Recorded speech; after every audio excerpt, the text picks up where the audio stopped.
Okay, so welcome to the College Financial and Merit Aid webinar. And as I was saying, if you have questions during the webinar, I will stop in a number of places to answer questions, but feel free to write your questions down in the chat. Um, and let's begin. So first of all, we're giving this informative webinar, and believe me, you're gonna get a lot out of it. I go over a lot of material, and I will answer as many questions as I can. But of course, we have a college financial planning service, and our goal is really to have you pay less for college, to avoid going into too much debt, which is really hard to avoid nowadays. We want you to maximize either needs-based or merit aid, depending on what you are eligible for. It is very important to understand how much each college costs before applying, and you might need to temper expectations. And what we do is help you create a plan to pay for the entire undergraduate education. Parents often, of course, you may not have one child, you may have a bunch of children, and you need to deal with the education costs for all your children. And, we don't want your student to have to be paying off debt for years and years and years, and we don't want you to have to be paying off your kid's debt during your retirement.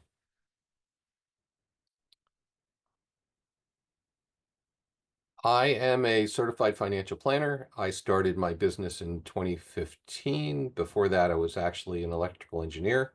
But along the way, I got an MBA in finance. Um, I should have updated this slide. I was president of the Financial Planning Association of New Jersey last year. This year, I'm board chair.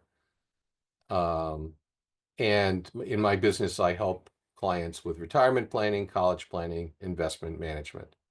And we developed this college money match system in order to help parents make better college choices. And I put my own two kids through college. One of them went to Gettysburg and one of them went to Syracuse.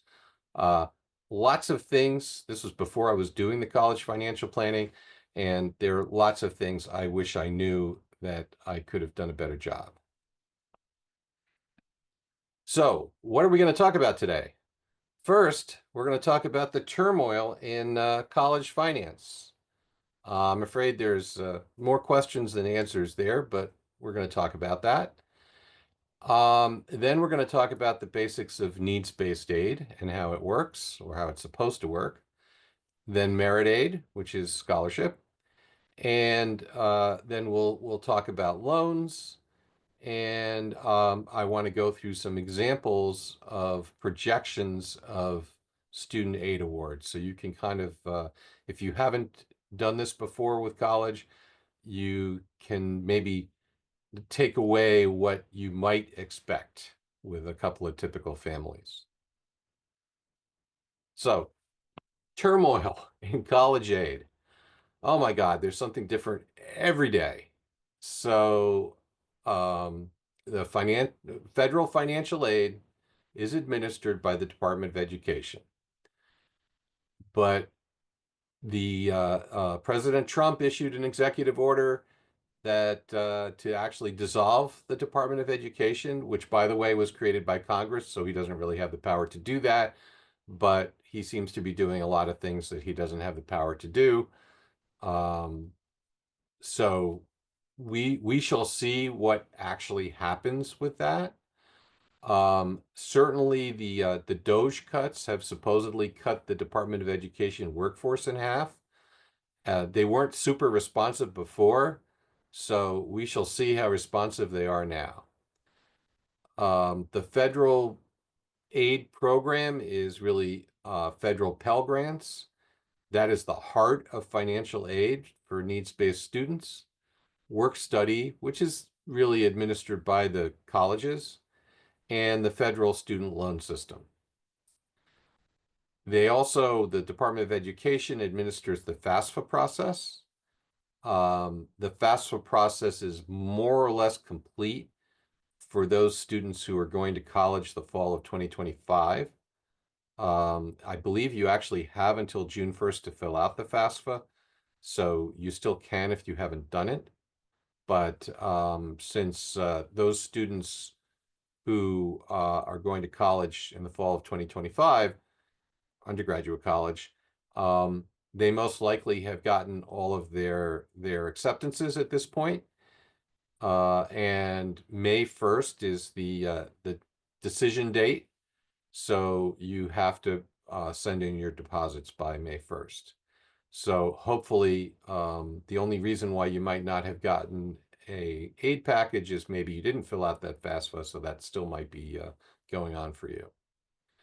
It is now very difficult to get FAFSA help from the Department of Education. So they do, have a lot of information on the website, but it's not that easy. If you do need FAFSA help, I actually suggest you turn to some of the college Department of Financial Aid, because they might be able to help you. There also are some really legitimate immigration issue fears. So we have cases where students might be a citizen, but one or both parents may be undocumented, and you're filling out this federal form, which is going to have information in it about the undocumented parents. The student is entitled to aid as a citizen, but it may be that the parents are unwilling to fill out the FAFSA because of this. So lots of issues that, it's very unclear how they can be resolved.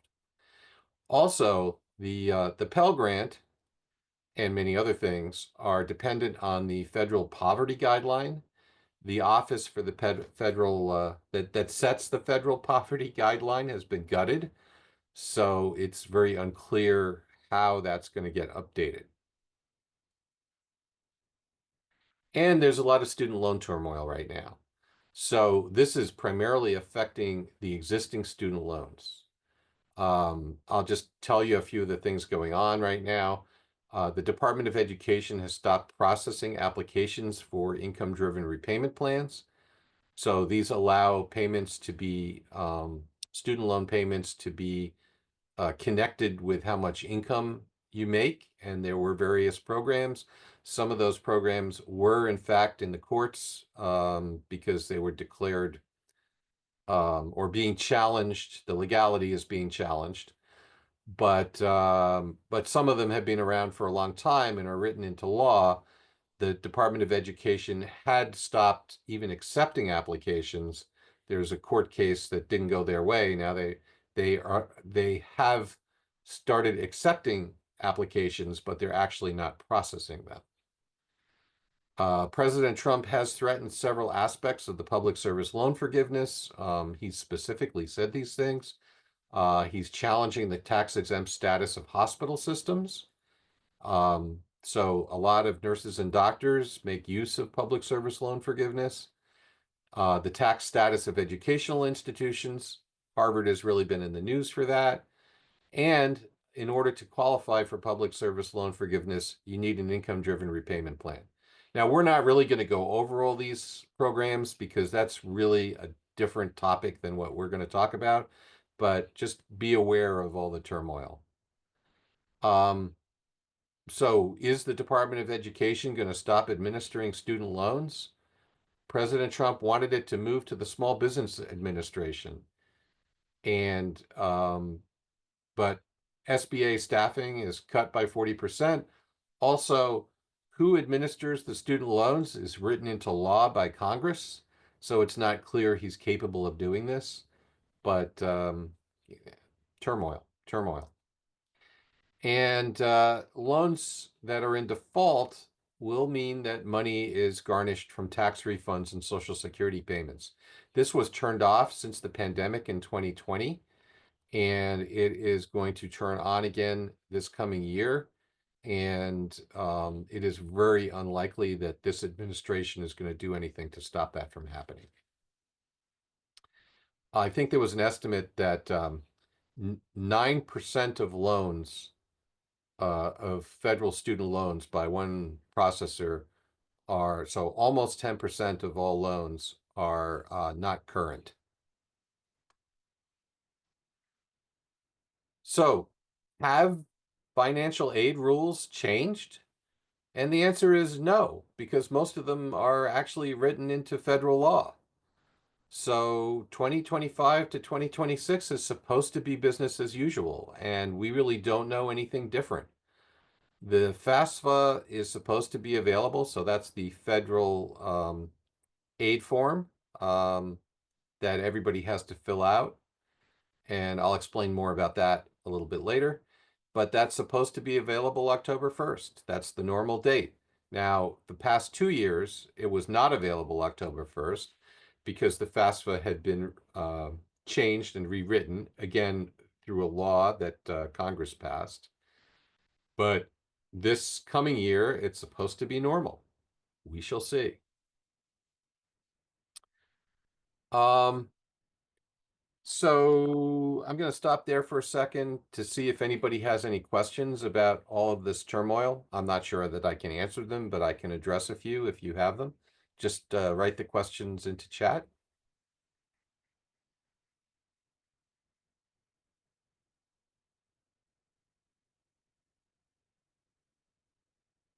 All right. I am not seeing any, but if you think of some later, you can ask them. Hopefully everybody's able to write into the chat. So let's go on. The college financial game. So there's a very high listed cost. I think a couple of colleges, the cost of attendance, which is the all-in cost, is really approaching $100,000. I think there's two colleges, and I forget which ones, that have actually gone over $100,000. And then there's financial aid for needy families. So this is needs-based aid, and we'll go over how that works. And then there could be discounts, which are really merit scholarships. So colleges want some students, and they will give a discount to the students that they want. And then after that comes a net price. And it's similar to airline pricing. So, two students sitting next to each other in class will be paying very different amounts for college, depending on the aid that they got.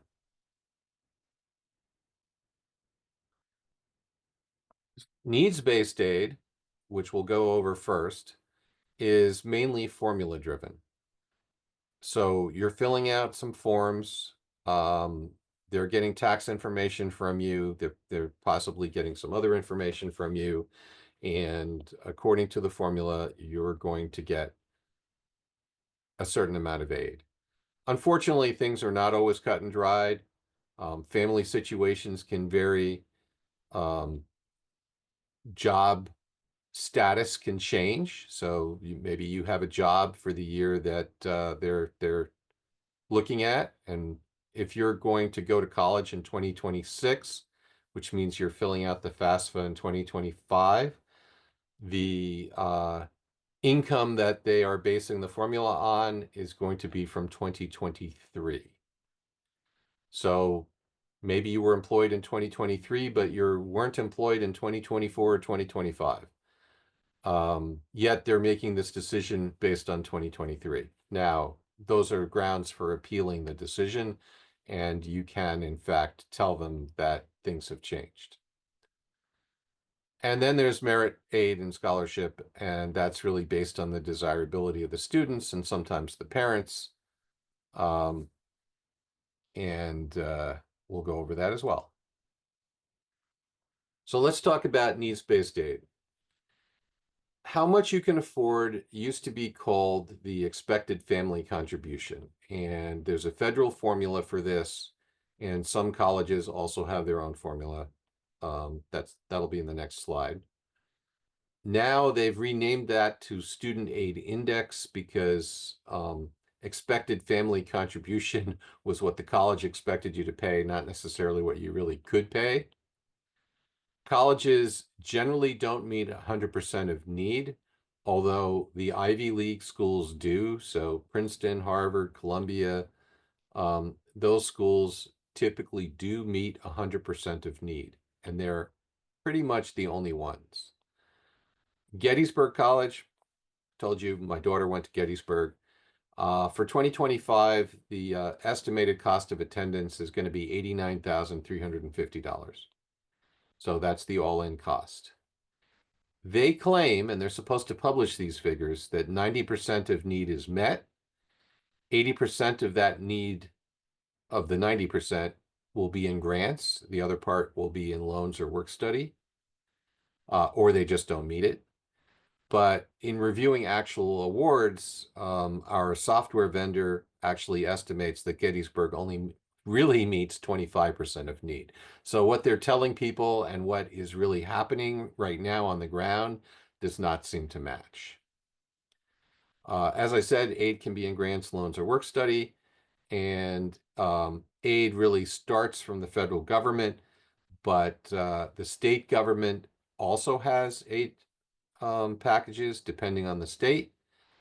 Typically, those are for in-state students, but not always. Some states do have aid for out-of-state students. And then the school itself often has some scholarships which are needs-based. And if you're getting needs-based aid, you need to apply every year. So you need to fill out that FAFSA, unfortunately, not just the first year, but every year that the student is in college. There are two financial aid calculation methods. The federal method, which is governed by the FAFSA form. FAFSA is free application for student aid, I believe. That determines that magic SAI number. And you are required to fill that out in order to get federal student loans. Federal student loans can be subsidized or unsubsidized, and the unsubsidized ones are available to anyone who fills out the FAFSA. So you don't need to qualify for aid, you just need to fill out the form. IRAs, so retirement plans, are not counted. The net worth of your home is not counted, but the value of small businesses is included. The value of any investment property or any non-retirement investments is certainly included. And then you have the institutional method. That really varies by institution, so that's used by many private colleges. They're using a form from the College Board called the CSS form, or College Scholarship Service. This is a certain basic form, but they're able to customize it from school to school. Each school really has a different formula, but it typically will include a certain amount of retirement income. It will often include a certain amount of your home equity, and it certainly includes small businesses. So the formula is somewhere between, it counts somewhere between 22 to 47% of parent income. This is the federal formula. And usually the college formulas are not that different, except for what they count for assets. So parent income is extremely important. That's number one. Number two, student income, at least over the base limit of 11,400 for 2025. That's extremely important. 20% of student assets. So if students have a investment account of their own, this includes UGMA or UTMA accounts. 20% of that account will count towards the SAI, so it counts very heavily, but it doesn't include 529s. So actually, if a student has an account and that account is earmarked for college anyway, and it's not a 529 plan, then make it a 529 plan. You can actually put it into a 529 plan in order to make it not count for aid, and you should do that before you apply for aid. And it's not cheating. Um, and number three is parent assets. So parent assets are counted at 5.64%, and that includes any 529 plans. So that's one reason why it's very important to get that student money into a 529 plan if you're planning on using it for college. If you're not, if it's for some other reason, then I wouldn't necessarily do that. Um, Usually, the biggest hurdle is parent income. People worry so much about moving assets around. If you're not going to qualify for aid because of parent income, why bother? Take a look at that parent income first. It's usually the issue. Families with divorced parents, this is something that changed a couple of years ago. It's now the parent who pays the most towards the child's upkeep has to fill out the FAFSA. Only that parent is counted for financial aid. Now, that may be the parent who earns the most, but if you have joint custody and the child is living with a parent that does not earn the most, you may be able to use that parent to fill out the FAFSA. Obviously, living with the parent counts a lot for a child's upkeep, so I think you can make that determination. But the institutional schools, most of the private schools, they already look at both parents. So I talked about the room for interpretation with the divorced parents. For small businesses, you're going to be asked for evaluation. So you can be conservative, but you do need to use a methodology. If you have a consulting business where, if you were to, the principal of the business suddenly, for disability or death, suddenly stopped operating the business, it's probably not worth anything. It's just worth the assets in the business. So a consulting business is probably worth really close to zero. But you may have a business with a lot of assets. Maybe it's a restaurant or a landscape company is a good example where you might have a lot of equipment and trucks. Um, that business is probably worth something. I mean, it's worth the used amount of the equipment, certainly, and you have to come up with a methodology for valuing it. It doesn't, you just need something that you can stand behind. You shouldn't go and hire somebody to value your business. It's not worth doing that. All right, we're going to go to merit aid, but I want to stop for questions, and I see I have some. So David asks, what are the approximate going interest rates these days on student loans? Subsidized and unsubsidized are the same. I'll explain. I have a slide on the student loans, so we will go over that. How are 529s counted towards SAI? They are counted as a parent asset, so at 5.64% is the answer to that. And Steve's asking for parent income, gross or net income for SAI. For the FAFSA, you are going to connect that with the IRS. That is required. And they are looking at adjusted gross income, not net income.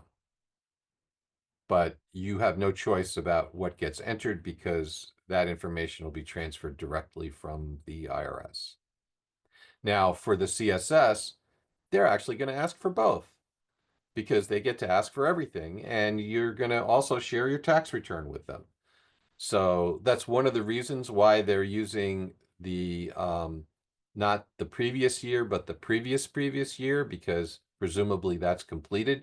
Now, sometimes people are way later than the extension time on their tax return, and maybe, you haven't done your 2023 return. Well, in order to apply for aid, you have to have completed it. So, of course, you should complete it anyway because you're subject to severe penalties. Any other questions on needs-based aid?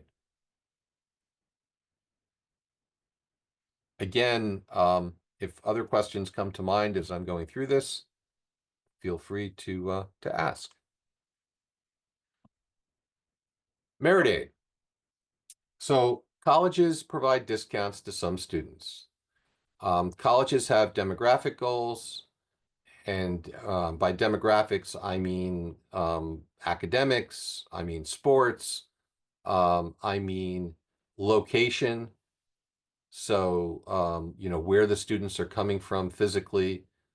California schools might want some East Coast students, and some of those East Coast schools might want some California students, and so forth. Um, of course, students at the high end of the academic performance target, every school has a target. If you're at the high end of the performance target, you might very well get some merit aid. Um, Students love, or schools love students who are active contributors, leadership positions, very important. Sports or music achievement, nonprofit leadership, sometimes major. So, if you apply to be an English major at an engineering school, you might get some more aid because they want to keep that major going and maybe don't have enough applicants. So you might do a little better than you would going to a more liberal arts school, as an example. And demonstrated interest to the college. It's really a lot of the same factors that they use for admissions, except that in order to get a discount, you need to be at the higher end of the range of what they're looking for. It's important to realize that you can bargain once you get accepted. You can write an appeals letter when you get your aid package. You typically have to have reasons for that appeal. It can't just be, well, sometimes it can be just give me more money, but usually it would be give me more money from, I have an example student this year who got a superb aid package from Lafayette College. But this student really wants to go to Fordham, and Fordham didn't give her that great an aid package. So she wrote an appeals letter to Fordham, basically, I'm great, and she is great. She's very great, and she should have gotten more money from Fordham. So she wrote the appeals letter and included the offer from Lafayette, and we are just waiting. Hopefully, we will hear in a day or two some good news that she will have gotten more money from Fordham. Nothing's guaranteed, but it does often work. It depends. It depends on how many applicants that school got that they want, and maybe they did overlook her a little bit. So they're forcing her to, she is forcing them to have another look. Appeals are really more likely at private colleges. A lot, if you do get merit aid at public universities or colleges, they often come with a provision that they do not accept appeals. Now that varies. Some of them do accept appeals, but a lot of them do not. They don't have a lot of money. And the nice thing about merit aid is that it's usually renewed automatically. So the student may have academic goals.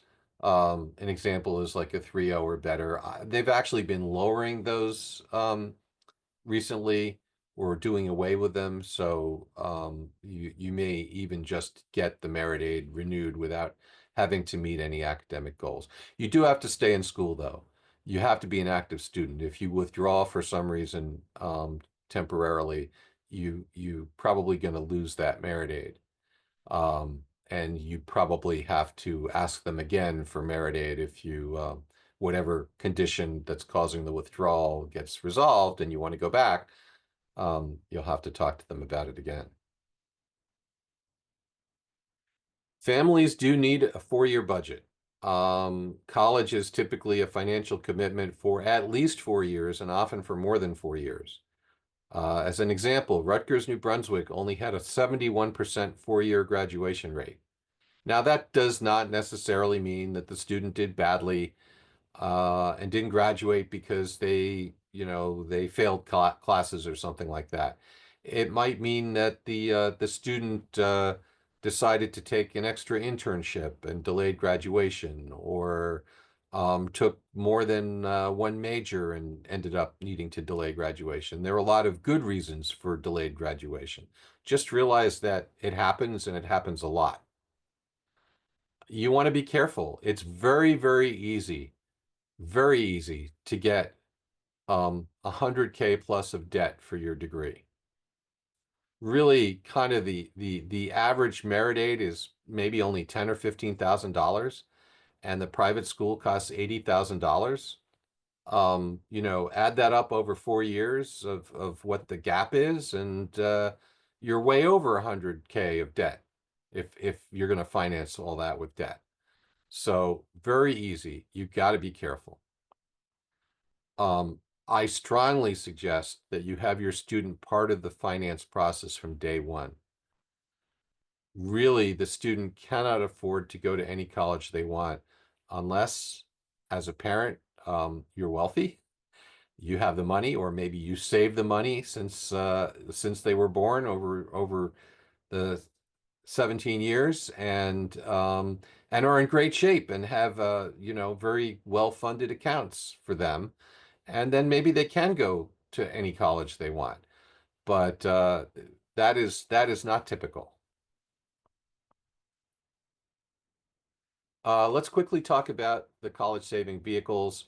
If you're in my webinar, your student may be a sophomore, a junior in high school, or I noticed a few of you signed up with seniors who are making their college decision now. So, it may be a little bit late, but a 529 plan is really the best way to save for college, both because it's counted nicely for financial aid. I will remind you that by the time your student is a sophomore or junior in high school, you should be investing conservatively. If you're investing very aggressively in the 529 plan, you may want to change that because the stock market is volatile, as we've all learned within the past month. You can still make contributions to that 529, and you can make contributions while the student is in school. The gains in the 529 are tax-free when they're used for qualified expenses. So it can be a little bit of a benefit to do this, even if the investments are conservative. If you are in New York, and I know that we have listeners in New York, there is a tax deduction for New York state taxes for contributions. That is a very good reason to keep on contributing, even if you take it out the same year. You can put $1,000 into it, take that $1,000 out to pay tuition, and you still get a tax deduction for making the $1,000 contribution. Time limit is not there, but there's no federal tax deduction for the contribution, and there's no New Jersey tax deduction for the contribution. Coverdell is an older type of savings plan for college. Most people really don't use it, so I do mention it here. If your student is going to go for 4 years of college, it is often best to distribute those funds over the 4 years, so you can also kind of distribute the loans over the 4 years rather than using it up front. But it's up to you. There's pluses and minuses to both systems. And you really should fill out the FAFSA. And here are a few reasons. Because you want to be considered for financial aid, because you want access to federal student loans. So even if you know you're not going to get financial aid, but I certainly recommend if you're going to take out any loans, you start with the federal loans. I know that there's a lot of turmoil that I was talking about, but so far they're better. They have better terms. At least the student ones, not the parent ones. Maybe because you want a better merit aid offer. Remember, I talked about desirable parents? Well, colleges love to look at the finances of parents. Wealthy parents, I'm sad to say, might get better merit aid offers because they're more likely to donate to the college. And as soon as your student's in the college, you're going to get solicited for donations. And sometimes it's because it might help you actually get into the college. And I'm very cynical here, but there are certainly colleges that want to accept students who are going to pay more and are able to pay more. So it might help you get into a college, even if you're going to end up paying more to it. Again, very cynical, and it depends on the college. And I can't point to any, and I won't point to any, but I believe it happens. Okay, I'm going to go back to see if there's any more questions. Um, okay, Vitali asks, how is grandparents 529 counted? So if the grandparent is the custodian, um, I believe that it is not counted at all because you're not asked about that.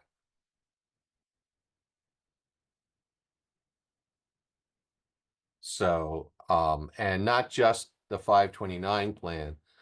It used to be that they counted as untaxed income any help from relatives like grandparents. They no longer do that. So if you have a wealthy aunt, wealthy grandparent, who is providing money for your child's college, that is not counted against aid. And Greg writes, sounds like it's a good idea to transfer non-IRA assets into a 529.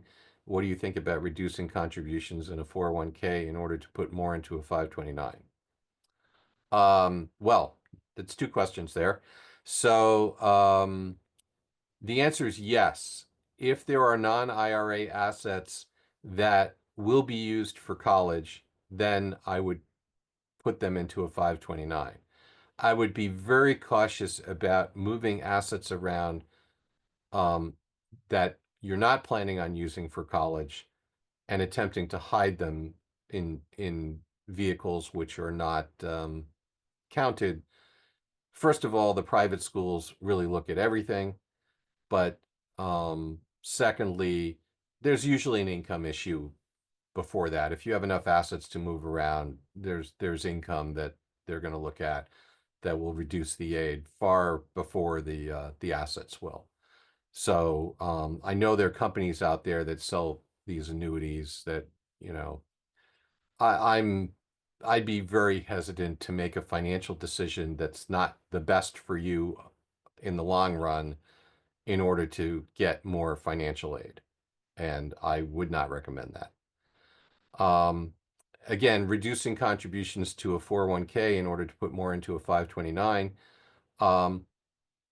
Maybe temporarily if you need, you think you want to fund college, but if you're underfunded for your retirement, you've really got both to worry about. So the answer is maybe. Uh, and New York State, 19,529 cap.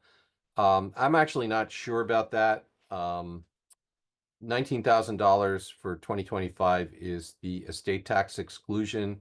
That is typically the most that somebody will put into a 529 because it's a gift and estate tax exclusion from one gifter to one giftee.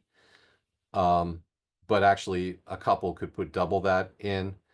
The 529 itself doesn't really have a cap.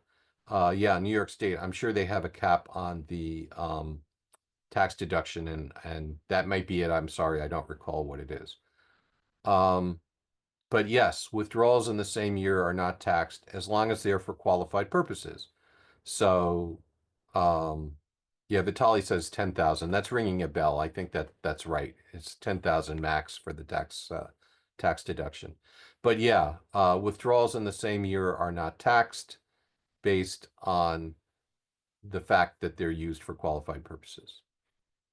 Okay, let me go on. Um, So let's talk about loans. I promise that.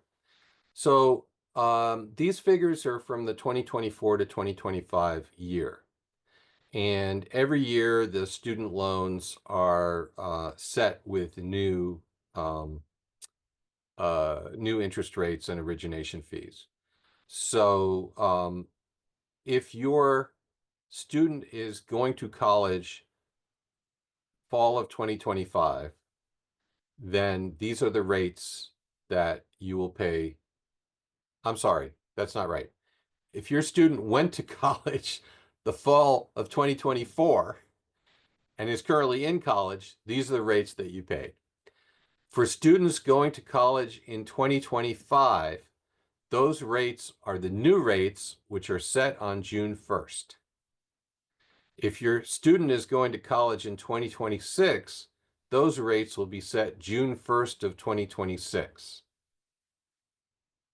So, unfortunately, you don't know yet what the rates are going to be, even for fall of 2025.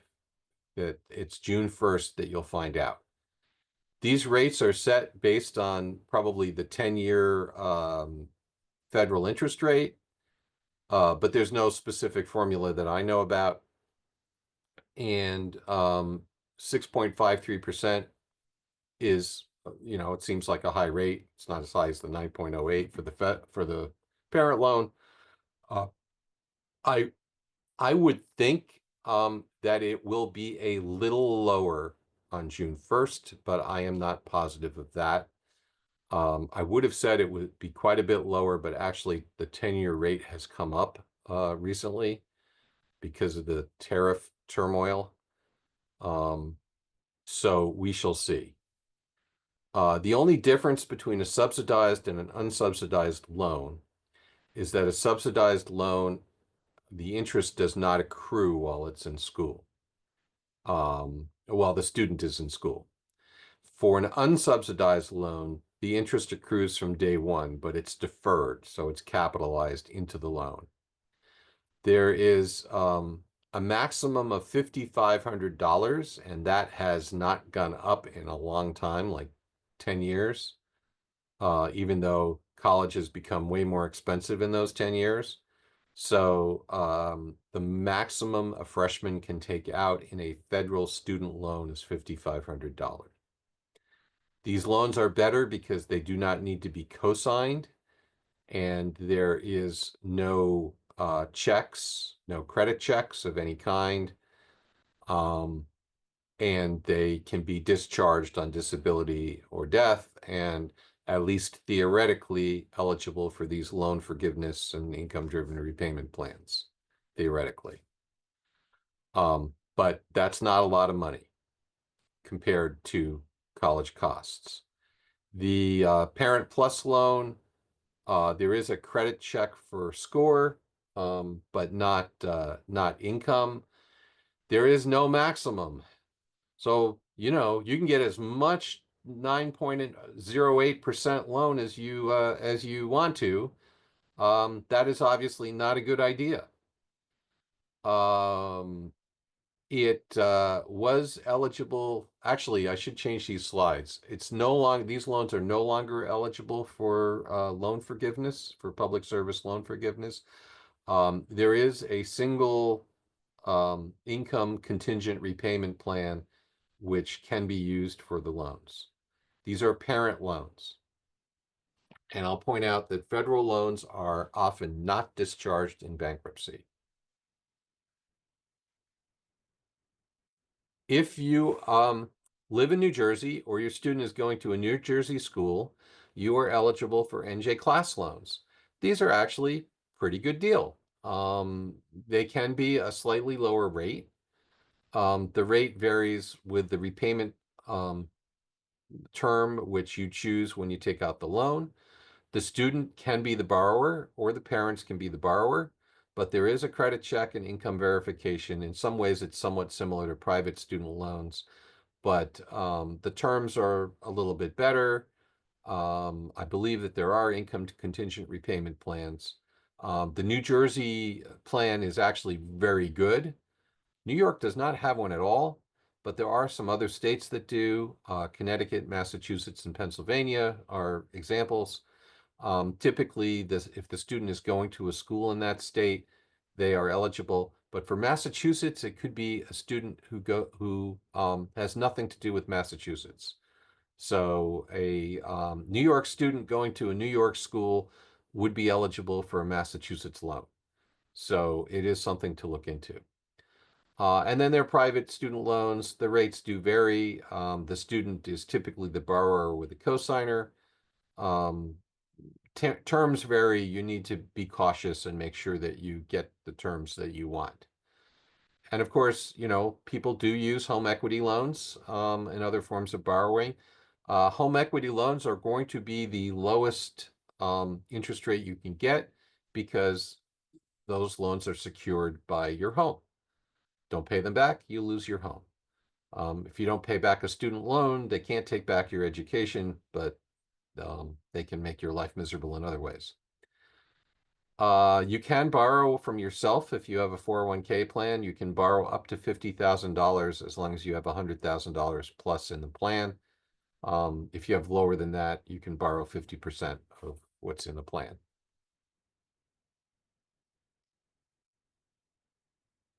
College choice is very important. So more prestigious colleges give fewer discounts. Ivies do not give merit aid whatsoever.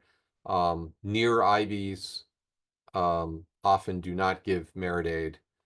So you want to go to a slightly lower class school, slightly, in order to get merit aid. Still get a really good education. But if you're, you know, set on Harvard or Columbia, sorry, there isn't going to be merit aid. And I have to point out that what we do in our program is we predict both financial aid and merit aid, and we have software that does that, does a pretty good job.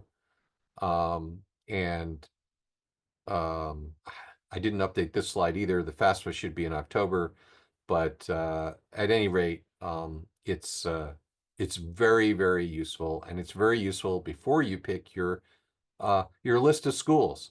Once you pick your list of schools, your student is typically very attached to that list, and it's hard to talk a student out of it.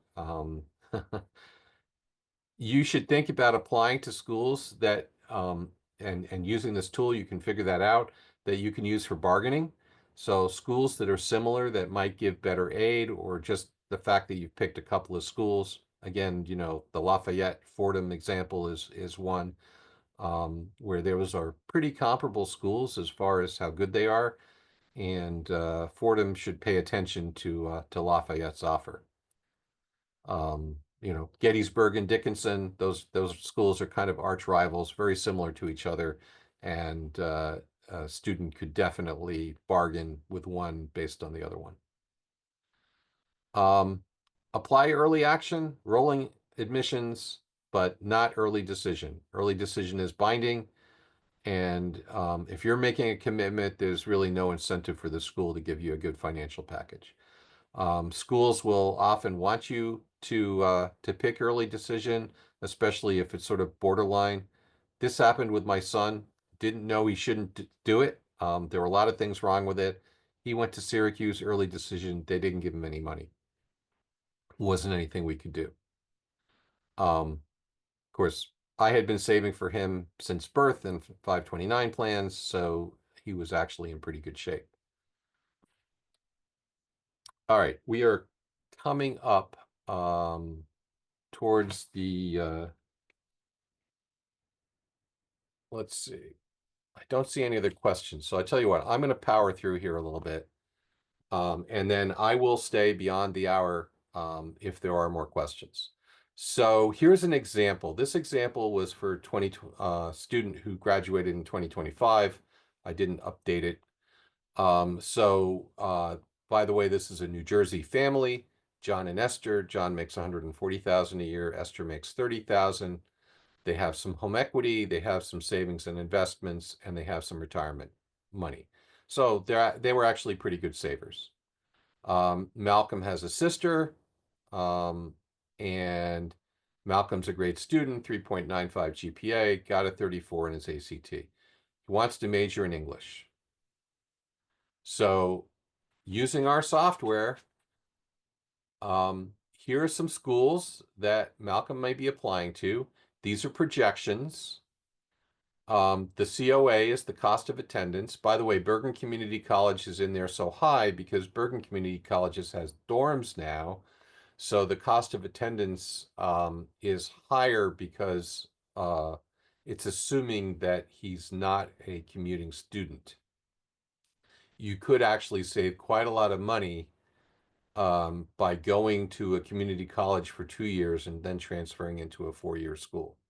So that can be an option. It is a particularly good option for some students. For instance, if you want to study education and be a teacher, it's a great option. Just make sure that you understand the colleges that agree to accept all the credits after you graduate from community college. Anyway, that's an aside. So this student is going to apply to Brown, Gettysburg, Marist, et cetera, et cetera.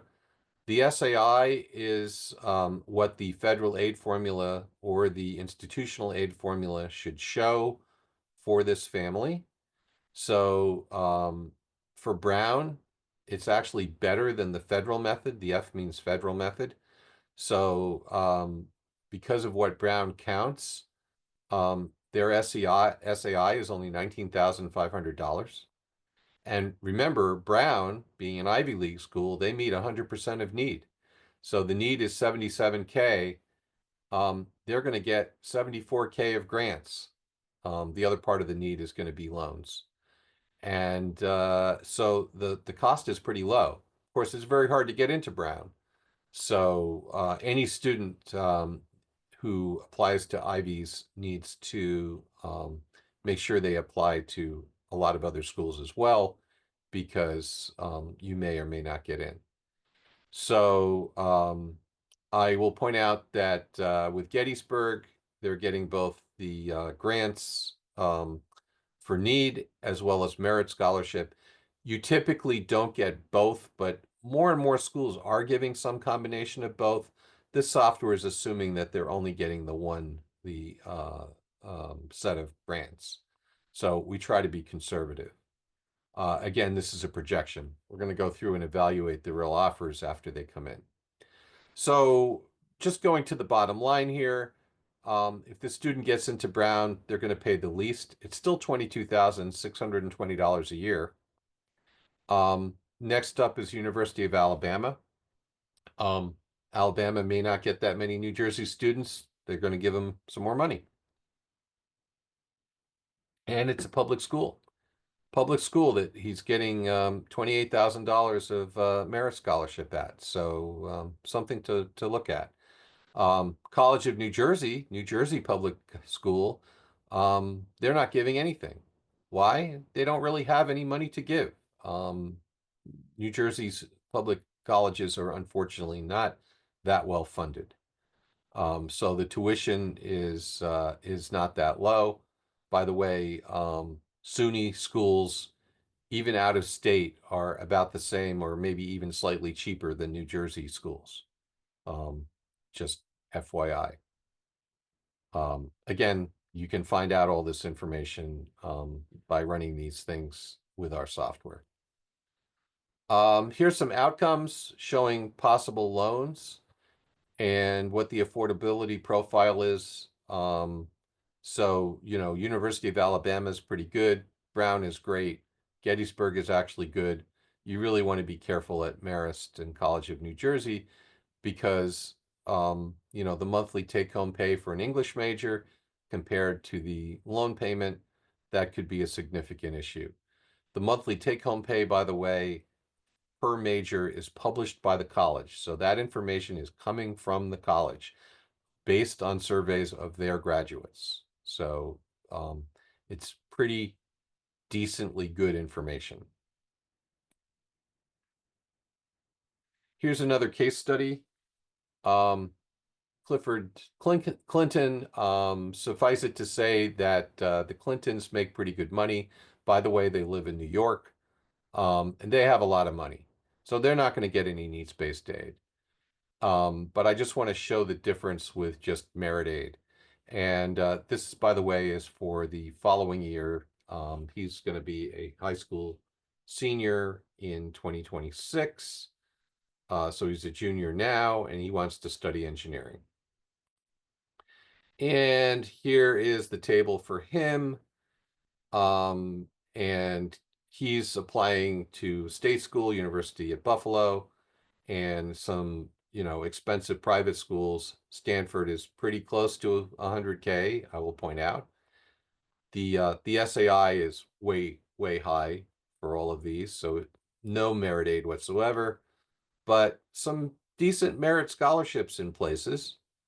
And he's got some options, but he's going to have to pay more money. The best is University of Buffalo. Great school, kind of cold, but it is a good school, and but the cost is going to be 30,500. But remember, this student is studying engineering.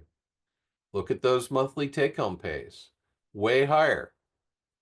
So he's really only got two affordability cautions there, because this student is able to afford higher loan payments. So also the student had some 529 money. So altogether, they're in pretty good shape. Purdue is great. That's ideal. Buffalo is ideal. Okay. This is a slide just pointing out that there were FAFSA changes 2 years ago, and they were implemented last year as well.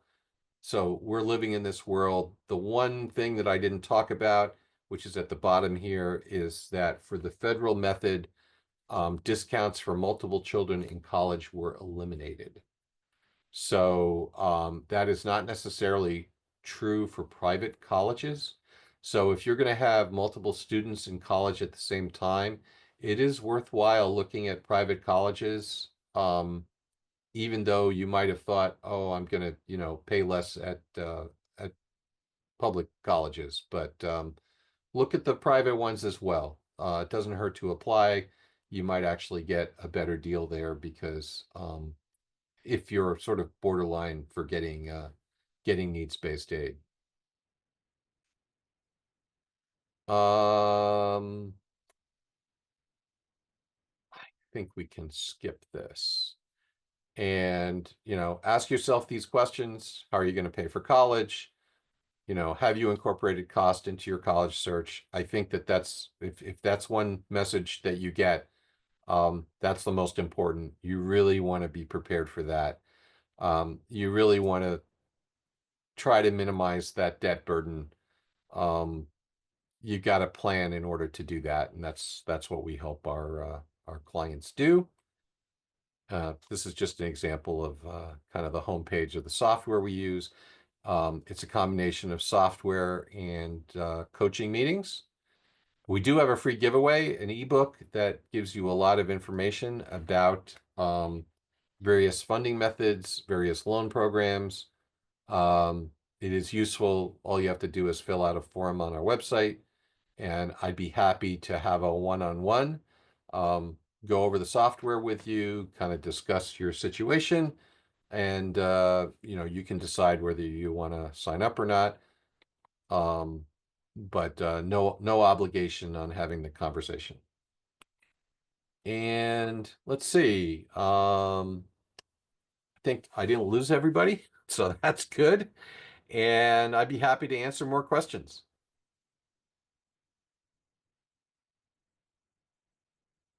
Hopefully this was useful. Um,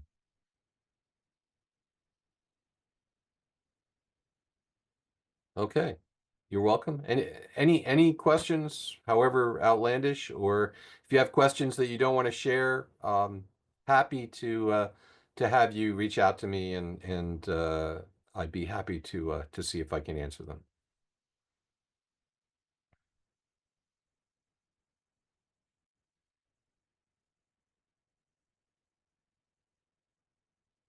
Okay. Well, I'm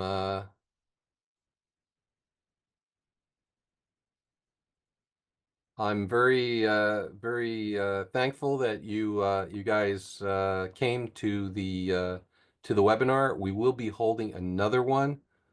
Um, May. Now I've drawn a blank on when it is. But we'll send it out an email. But it'll be the same as this one.